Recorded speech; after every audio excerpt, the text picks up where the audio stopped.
si Kulipot. Pinaliguan natin this morning. Gustong lumabas. Yan, tigas ng ulo. Ayaw palagay ng yung kanyang ano. Gently. So, ayan. Update tayo sa ating mga pinapagawa dito.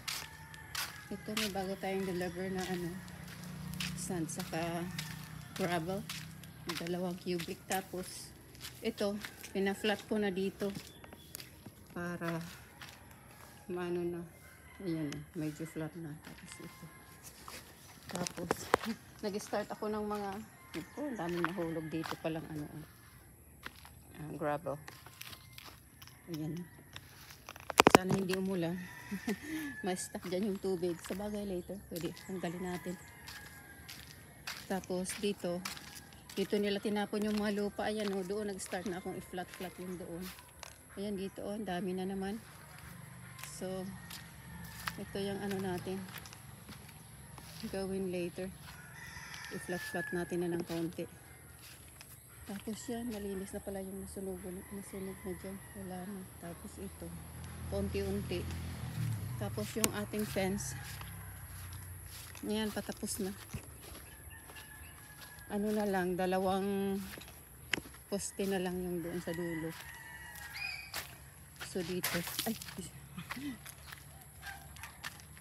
ito yung ating ditong ano. Kaso hindi na natin ito mapapafinish. Pag ano na lang siguro, pagbalik natin. Okay lang yan, hindi pa naman yan mabubulok, di ba? So, yan, na ano na dito, ayos-ayusin na lang. Pagka ano, itong mga pa dito. Kaso hindi pa yan maayos kasi pag kailangan pang i-finish dito yung mga bago may salpak dyan yung mga ito, mga lupa. So dito, ito ginawa nila this morning, yung tatlong posts. Tapos meron pang dalawa. Yun, doon. Hindi nila na all the way dito sa ano, sa dulo. Kasi nga yung ano, yung ugat. Sabi ko kung pwedeng madagdag kasi hindi na siguro. So, lagay na lang tayo dito ng itong cyclone pa ganito para kanina nga nakapasok na dito yung ano isang animal dyan na dumaan. Kasi open na kasi yan dyan eh. Kahit pa malagyan niya ng ano, matapos malagyan ng poste, open. Okay, paayos natin itong cyclone. So, yan. Tatapos din. Ano to eh? Monday, last week 5 days. Tapos today, Wednesday. Pang ano, pang 3. Pang 8. Hindi nila na ano kasi hindi na nga sila gumawa ng pang yung shell ba sa ano, sa poste. 3 lang ginamit nila. So, bukas yan maano nila to. So, ang ginawa nila ano, pakatapos kaninang umaga ng ano dyan pag lagay nila ng poste. Nag-start sila dyan mga siguro mga 2 hours din. Tapos this afternoon yan ang ginawa nila. Level na nila yung flooring sa garage. Marami pa tayong gagawin dito. Ito na hindi na yan maabot ng ating ano muna. Siguro pagbalik natin. So yan. So ito, sunog-sunog na natin. So konti-unti kasi tumutuyo. Pag tumutuyo na, yung mga nyug na yan eh. Kaya inano ko na dyan. So dito yung nalinis-linis natin. Tapos yan, tataas-taas yung ano lupa dyan. Ano natin. So kunti na lang yung ating hollow blocks. Sobra-sobra pa yan sa plant box na.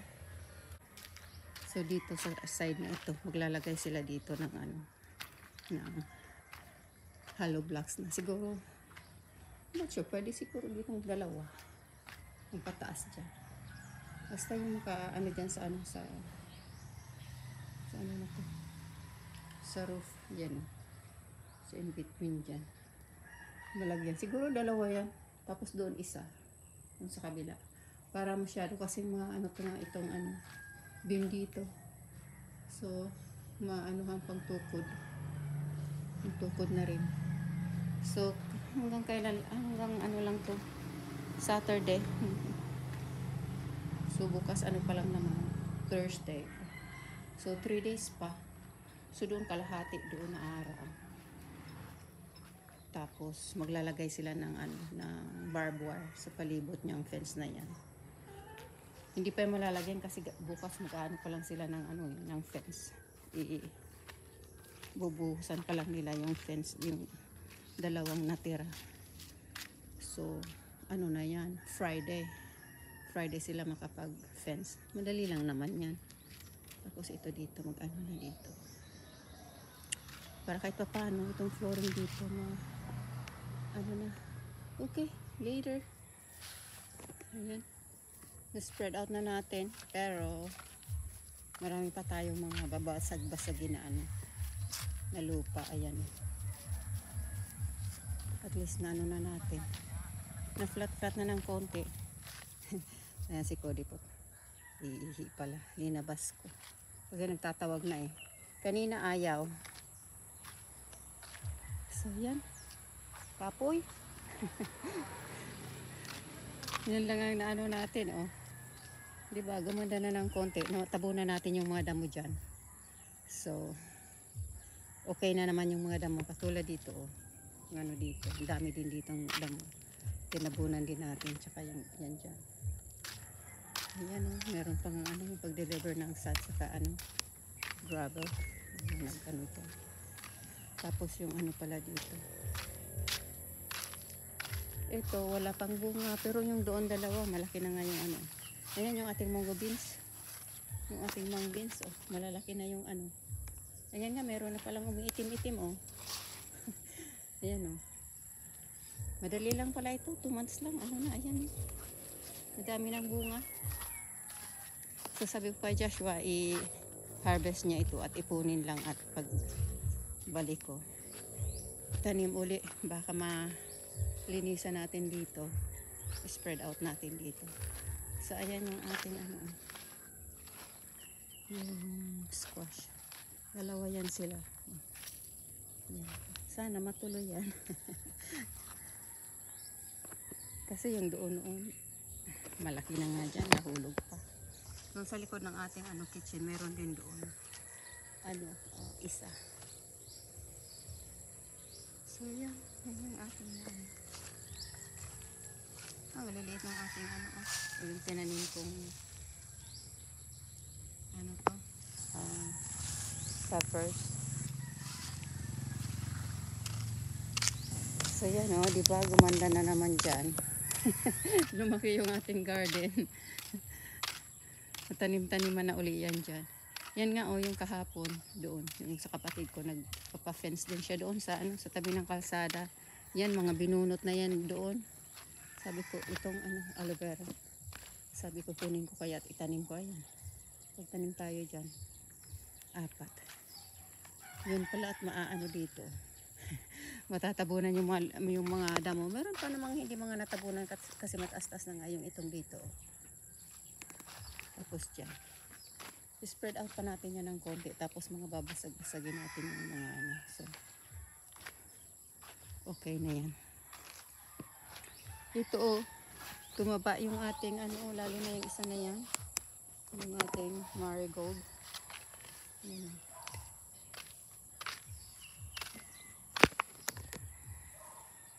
Nag-ano na yan, pinag-water ko naman. Ano, 2 beses pa lang naman.